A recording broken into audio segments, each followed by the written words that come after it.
Yes, sir. Apo Binji, may hapon. Oh. Sir, Oo, ato lang sa iron sa pagkagkaroon, unang tuig sa kasumaran sa pagdakop sa former president. By the way, isip mga supporters ba Duterte, unsa bay mga kalihukan plastaran yun, sir?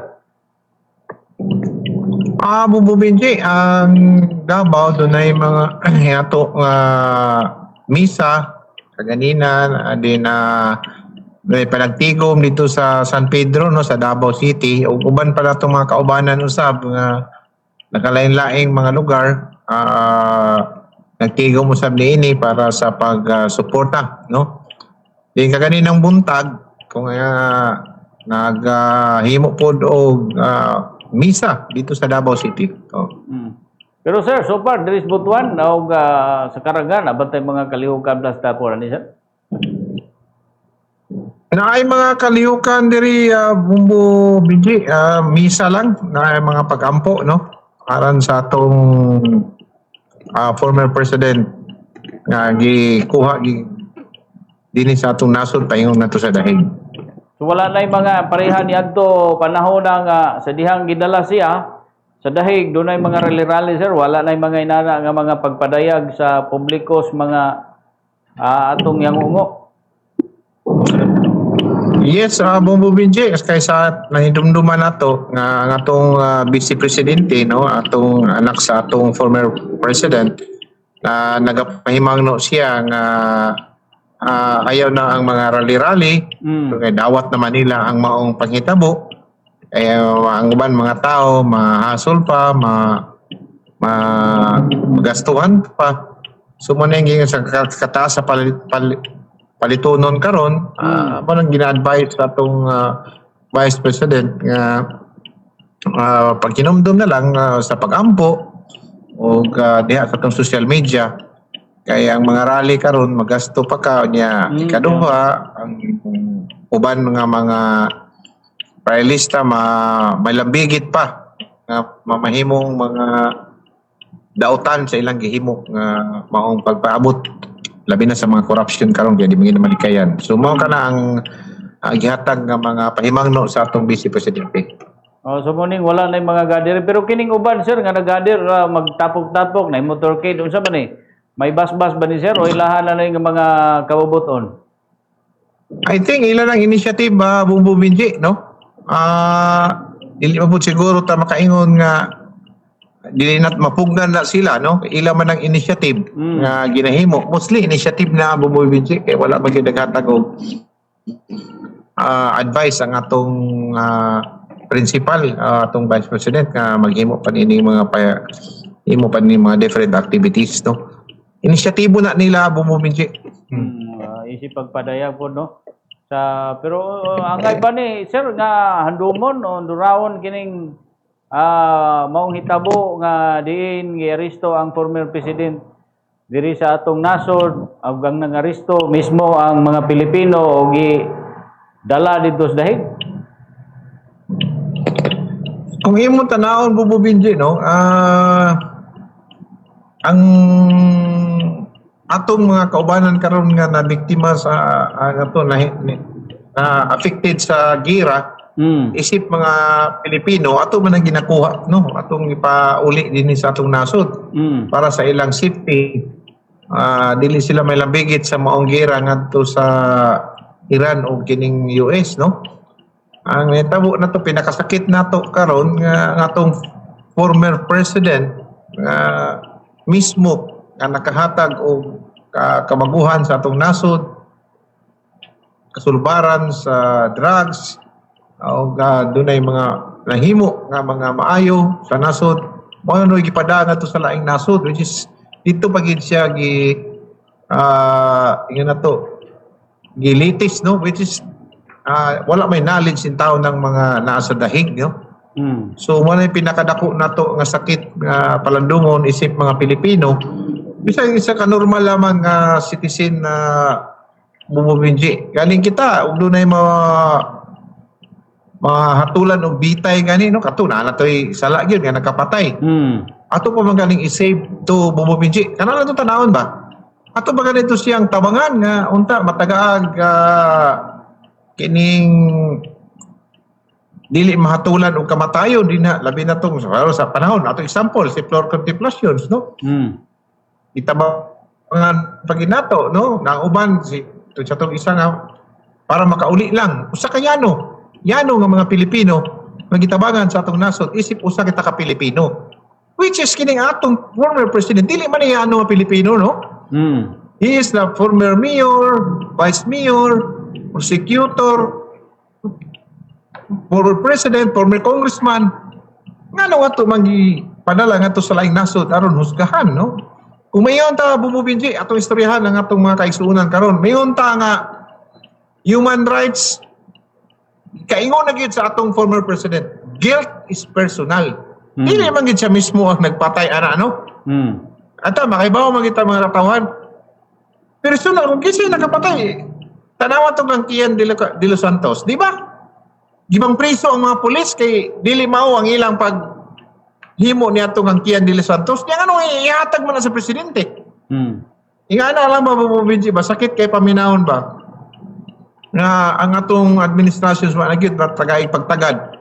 Nga ingana ang mga kultura sa Pilipino nga unta ug tiguang na atong tang taga-ano privilege no like Imelda Marcos o magkali pa preso ni former president tungod kay natanaw niya nga sa katapusan sa iyang kinabuhi mao ba niya ang pamilya niya sa may gibuhat no nga siya mismo unta nga isip mga Pilipino ta kana nga ni mo bilanggo bumubiji istoryahan ta ka abot ng 90 taga-ano ba yan nag privilege na sa Muntinlupa kay pagawaso na aron mauban ang pamilya sa panahon nga sa iyang kamatayon na ang iyang pamilya. Nganong gibuhat man sa itong former president sakit kay paminahon mo ni ang usa ka yun ato ang ipaabot nga sa atong mga kaisunan nga unta magtinabangay kita aron sa pag-ampo sa atong former president. I see. So pero positibo ba sir nga kamo sa inyong grupo ang kining panawagan nga bring him home or usa na lang ni ka propaganda sir kay wa na tay paglaom nga magkauli siya. Bumubinji ang atong grupo dunay gihimo nga signature campaign no. Gipadala nga to sa Supreme Court. Kini ipadala usab dito sa Dahig. Basin pa man lang no. Pamasin na lang na matagaano pagtagad nga ang mga katawhan sa nasod sa Pilipinas wala gid muuyon sa ilang gihimo nga activity which is inato nga dili unta kita membro sa ICC. So yana na lang atong pag-asa bumubiji do na may milagro no ikaingon pa sa atong mga anak sa atong former president dawat na Manila ang paghitabo isip tiguang na po ng ilang amahan. So dawat-dawat na lang siguro matod pa nila then sa mga katawan sa Pilipino matod pang ipaabot pasalamat po sa atong gihimo nga matod pa sa mga anak nga nagtinabangay kita alang pamasin lang no nga matagaan pa og pagtagad ang katong mga gihimo nga mga aksyon nga mapauli ang atong former president. Pero sir, wala ni nagpakita nga ang masuportes sa former president. Kamo, naluya na mo na nga mga kalihukan karon. Wala man bumubinji. Still kicking pa man ang grupo o ang usap ng mga kaubanan nato. Anaaraman gihapon sila. So nag-agad lamang sa nato timing o panahon no. Sa unsay maayo nga mabuhat tungod kay sa ato nakita bumubinji ang nagalihok karon ang kwarta man yun no ito kwarta may ginapalihok matod palagi nila dito sa Manila ang ito name your price para dili mahilabtan ng atong corruption system din sa nasod sa Pilipinas. So naaragya po bumubinji ibig gani nakakita ka nga ingon pa nga hinahinay nga mapasabot labi na sa mga young generations nga mapasabot ni nga mga paghitabo karon. We are focusing on the social media campaign and social media informations drive as per advised by the group. So, sa ato pa in short, sir, kini nga mga pangitabo, patik na gini. Di na limawa, di sa kasaysayan sa ato. Nasod. Di lagi siguro bumibidyo kay sakit baya paminaw no isip ko sa dili lang ta ingon nga kami supporter kami nga mga kuan bisa usa kayano lang nga Pilipino no dili siguro na malimtan gyud tungod kay imposible man sa kultura sa usa ka Pinoy nga maluluyon imposible na nga mahitabo so nganong nahitabo nga susama ni ana nga which is tagaan naman lang untag panahon. Huwag gali nang ingon na to bububidji kay human rights nga gira gali dito nga paglampornas na ng mga Bisag kinsa na lang. to sa Israel o gira dito asa may human rights na diha. No, napile ba sila kaso wala no. So at least ibalo na ka sa atong former president they are very sharp no. Iyan na ning kuan nga at least karon lang gikaingon ni former president kung mamatay magaling siya, doon na siya mahimong ligasiya din sa nasod sa Pilipinas. Ay, see. So, the same ba, sir, nga buhaton po na ito, hapit naman po yung birthday, o karong katapusan? The same ba, nga wapot yung mga activity nga imoon? Di sa mas mato mga kaigso na OFWs, tuwa dito sa Dahig, Netherlands, nga naagyon permente dito sa Tubangan, Presowan. Sa March 28, dunay mga panghitabo gi-allow bumubinji labi na sa kami dito sa Liti na asay no Liti Palampon Liti na tree planting activities na tree planting para sa mga kabatanunan din pag-greet po sa birthday sa atong former president nga na lang mahitabo o pagpaabot pag tapok-tapok aron pag isgot-isgot sanay pangitabo sa atong former president. Naay mga tigom no mga labi na mga misa alang sa pag-offer sa atong birthday sa atong former president Rodrigo Roa Duterte. Sir, sa kasamtangan, no, sayod ta nga kini mga supporters naghilom-hilom lang karon. Naniid kung nabay mga kalihukan karong adlaw, sabay imong mapabot mensahe pod para sa ilaha karon.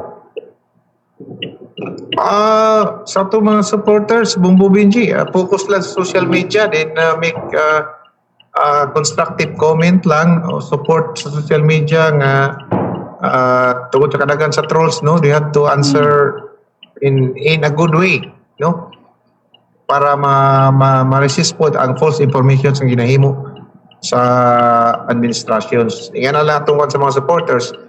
Then if you can make it yun na to, panagtigom nga within your community, diha lang sa inyong community, do not expound nga maggasto pa, hatag pa o mga yun na to, nga mahasol pa ang mga tao. Within your community, you can make your own preparations or panagtigom.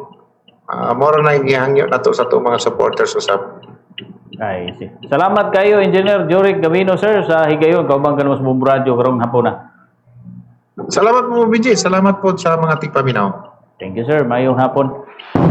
Si Engineer Jorik Gavino.